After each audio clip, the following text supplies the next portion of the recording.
So good morning guys. तो चलिए start करते हैं आज का रिवीजन सेशन। बताइए यूनेस्को की गुडविल एम्बेसडर अभी कौन बनी? तो आंसर होगा नाओमी कावासे। ये जापान की फिल्म निर्देशक है। वैसे यूनेस्को की फुल फॉर्म क्या होती है? United Nation educational scientific and cultural organisation. Headquarter मिलेगा पेरिस फ्रांस में और डायरेक्टर जनरल कौन है? अद्रोजाले। और यूएनएफपीए यानी कि यूनाइटेड नेशन पॉपुलेशन फंड, इसकी गुडविल एम्बेसडर कौन बनी? तो आंसर होगा नटालिया वोडियानोवा। रशिया की सुपर मॉडल है ये। ट्विटर के अभी नए सीईओ बन गए कौन? पराग अग्रवाल। ट्विटर का हेडक्वार्टर मिलेगा कैलिफोर्निया में। अच्छा, दुनिया का पहला 13वां शहर बना रहा है साउथ कोरिया। ये 2025 तक बनकर तैयार रह जाएगा, ऐसा बोला है इन्होंने। साउथ कोरिया जिसकी कैपिटल सियोल है, करेंसी है साउथ कोरियन वॉन, प्रेसिडेंट है मून जेइन। और अगर इसी तरह से एग्जाम में आपके प्रश्न आता है कि दुनिया का पहला ऊर्जा द्वीप ये कौन सा देश बना रहा है, तो आंसर होगा डेनमार्क। डेनमार्क वैसे एक कृत्रिम द्वीप यानी कि आर्टिफिशियल आइलैंड भी बना रहा है जिसका नाम है लिनेट होम। अच्छा, दुनिया का पहला 13वां नेशनल पार्क ये कौन सा है? काबुल लामजाव नेशनल पार्क है। कहां पर है? मणिपुर में, लोकटक झील पे है ये भी ध्यान रखना। चाइना और इंडिया के बीच में जो बॉर्डर लाइन है उसको क्या कहते हैं? मैकमोहन लाइन कहते हैं। बाकी इंडिया और पाकिस्तान के बीच की को कहते हैं रेड क्लिफ लाइन। और साउथ कोरिया नॉर्थ कोरिया आप जानते ही, उनके बीच की लाइन को कहते हैं 38th पैरेलल। और यूएसए और कनाडा के बीच की को कहते हैं 49 पैरेलल। पाकिस्तान और अफगानिस्तान के बीच की बॉर्डर लाइन होती है डूरंड लाइन, ये भी ध्यान रख लेना। अच्छा, इंटरपोल के नए अध्यक्ष अभी बने हैं, क्या नाम है? अहमद नासर अल रईसी। ये यूनाइटेड अरब अमीरात के। इंटरपोल मतलब इंटरनेशनल क्रिमिनल पुलिस ऑर्गेनाइजेशन। स्थापना होती है 1923 में। हेडक्वार्टर है लियोन फ्रांस में। मेंबर देश इसके कितने हैं? 195 है। इसका आदर्श वाक्य क्या होता है? एक सुरक्षित दुनिया के लिए पुलिस को अभी 7वां international film festival of India 2021 आयोजित हुआ था। कहां पे? अभी नवंबर में हुआ था ये, नवंबर 2021 में गोवा में। और इसमें most friendly state for film shooting रहा था Uttar Pradesh. Silver peacock award for best film मिला था, एक जापानीज फिल्म है रिंग वॉन्डरिंग को। और Indian film personality of the year का अवार्ड मिला था प्रसून जोशी को। तो ये फैक्ट भी याद रखना। बाकी सार्वजनिक परिवहन के रूप में रोपवे सेवा को शुरू करने वाला पहला भारतीय शहर कौन सा बना? वाराणसी। और इस तरह से आप कह सकते हो जो भारत है ये सार्वजनिक परिवहन के रूप में रोपवे का उपयोग करने वाला बोलीविया और मैक्सिको के बाद दुनिया का तीसरा देश बन गया। एक बुक है resolved uniting nation in a divided world. ये ऑटोबायोग्राफी है किसकी? बान की मून की, जो कि यूनाइटेड नेशन के पूर्व सेक्रेटरी जनरल थे। वर्तमान में तो एंटोनियो गुतेरेस है। और कुछ ऑटोबायोग्राफी में आपसे पूछूं तो द अंबुजा स्टोरी ये ऑटोबायोग्राफी है नरोत्तम सेकसरिया की। सुरेश रैना की ऑटोबायोग्राफी का नाम क्या है? Believe what life and cricket taught me. चलिए बताइए, विश्व में हरित क्रांति का जनक किन्हें कहा जाता है? नॉर्मन बोरलॉग को। हरित क्रांति इसका संबंध किससे है? खाद्यान्न उत्पादन से। भारत में हरित क्रांति का जनक डॉक्टर एमएस स्वामीनाथन को कहा जाता है। और एमएस स्वामीनाथन से याद आना चाहिए 2017-19 के लिए 7वां डॉक्टर स्वामीनाथन एमएस स्वामीनाथन पुरस्कार मिला था अभी वी प्रवीण राव। बताइए विश्व शाकाहारी दिवस कब मनाते हैं? ये मनाते हैं 1 अक्टूबर को, वर्ल्ड वेजिटेरियन डे।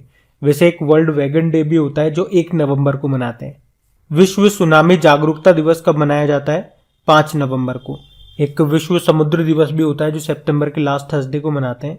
इस बार हमने 30 सितंबर को मनाया, वो वर्ल्ड मैरीटाइम डे बोलते हैं उसको इंग्लिश में। और नेशनल मैरीटाइम डे ये 5 अप्रैल को होता है। वर्ल्ड साइंस डे 10 नवंबर को होता है। थीम क्या रही थी? Building climate ready communities. एक नेशनल साइंस डे भी होता है जो सीवी रमन की जयंती को मनाते हैं, यानी कि 28 फरवरी को। राष्ट्रीय कैंसर जागरूकता दिवस 7 नवंबर को मनाया जाता है। वर्ल्ड कैंसर डे भी होता है 4 फरवरी को। राष्ट्रीय शिक्षा दिवस यानी कि नेशनल एजुकेशन डे 11 नवंबर को होता है। ये भारत के पहले शिक्षा मंत्री थे मौलाना अबुल कलाम आजाद, उनकी जयंती को। एक इंटरनेशनल एजुकेशन डे भी होता है जो 24 जनवरी को होता है। उसी दिन नेशनल गर्ल चाइल्ड डे भी होता है। विश्व निमोनिया दिवस कब होता है? 12 नवंबर को। और लोक सेवा प्रसारण दिवस ये भी 12 नवंबर को होता है, पब्लिक सर्विस ब्रॉडकास्टिंग डे। और अंतरराष्ट्रीय सहिष्णुता दिवस ये होता है 16 नवंबर को। वैसे पहला ऑडिट दिवस ये भी हमने इस बार 16 नवंबर को ही मनाया है। तो अब पुराने महीने के करंट अफेयर्स का हम लोग रिवीजन करेंगे। फिर बताइए, actually I met them a memoir नाम की बुक को किसने लिखा? गुलजार ने। और गुलजार की पिछले साल आपको याद होगा सन 2020 में एक और बुक आई थी जिसका नाम था बोस्कियाना। विश्व ऑस्टियोपोरोसिस दिवस ये कब मनाया गया? 20 अक्टूबर को। थीम क्या है? हड्डियों की ताकत की सेवा। हड्डियां कमजोर हो जाती है ना, ऑस्टियोपोरोसिस बीमारी में क्या होता है, जो बोन्स होती है, हड्डियां होती है, बहुत कमजोर रहती है। और वैसे आपको बता दूं 20 अक्टूबर को इंटरनेशनल शेफ डे के रूप में भी मनाया गया, जिसकी थीम थी भविष्य के लिए स्वस्थ भोजन। और 20 अक्टूबर को वैसे वर्ल्ड स्टैटिस्टिक डे भी मनाया जाता है, हर 5 साल में एक बार मनाते हैं। भारतीय भारोत्तोलन महासंघ का अध्यक्ष किसे चुना गया? सहदेव यादव को। और आपसे पूछा जाए ना, इंटरनेशनल वेटलिफ्टिंग फेडरेशन का हेडक्वार्टर कहां पर है? लुज़ेन, स्विट्जरलैंड में। बताओ किसने उबेर कप जीता है? उबेर कप का संबंध किससे? पहले तो ये बताओ। बैडमिंटन से। ये महिलाओं का बैडमिंटन टूर्नामेंट है। ये चाइना ने जीता है जापान को हरा के। कहां पे हुआ था? डेनमार्क में। बताओ बुक है अगला वाला प्रश्न।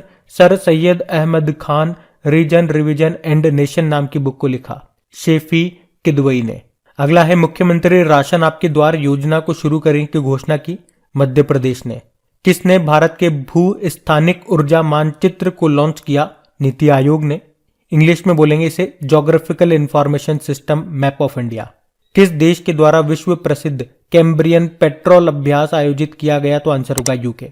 और इसमें भारत को रिप्रेजेंट करने वाले गोरखा राइफल्स की एक टीम ने गोल्ड जीता। किसने थॉमस कप जीता? थॉमस कप, इसका संबंध किससे है? बैडमिंटन से ही। इंडोनेशिया ने जीता ये, चाइना को हरा करके। ये पुरुषों का बैडमिंटन टूर्नामेंट है। और ऊपर हमने देखा था उबेर कप, वो महिलाओं का बैडमिंटन टूर्नामेंट है। बताओ प्रशासन गांव के संग अभियान को शुरू किया? आंसर होगा राजस्थान ने। चलो एक क्वेश्चन मैं आप लोगों से पूछूंगा।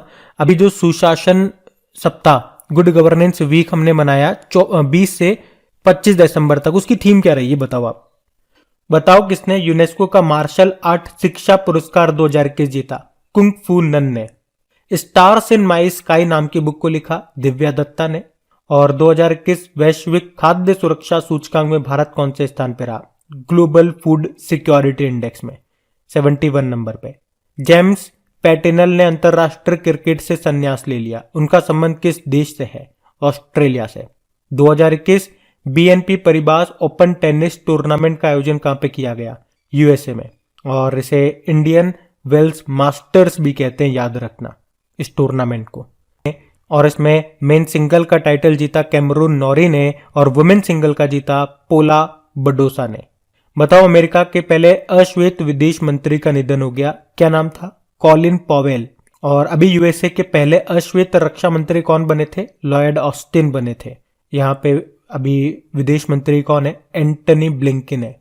और पहली महिला वित्त मंत्री जेनेट येलेन है। किस देश के पहले टेस्ट कप्तान बंटुला वर्णपुरा का निधन हो गया? तो आंसर होगा श्रीलंका। किस राज्य की विधानसभा भवन का शताब्दी समारोह अभी मनाया गया? तो आंसर होगा बिहार। और पूर्व अमेरिकी राष्ट्रपति डोनाल्ड ट्रंप ने अभी किस नाम से खुद का सोशल मीडिया एप्लीकेशन लॉन्च किया? तो आंसर होगा ट्रुथ। एडिडास ने किसे अपना वैश्विक ब्रांड एम्बेसडर बनाया? तो आंसर होगा दीपिका पाडुकोन को।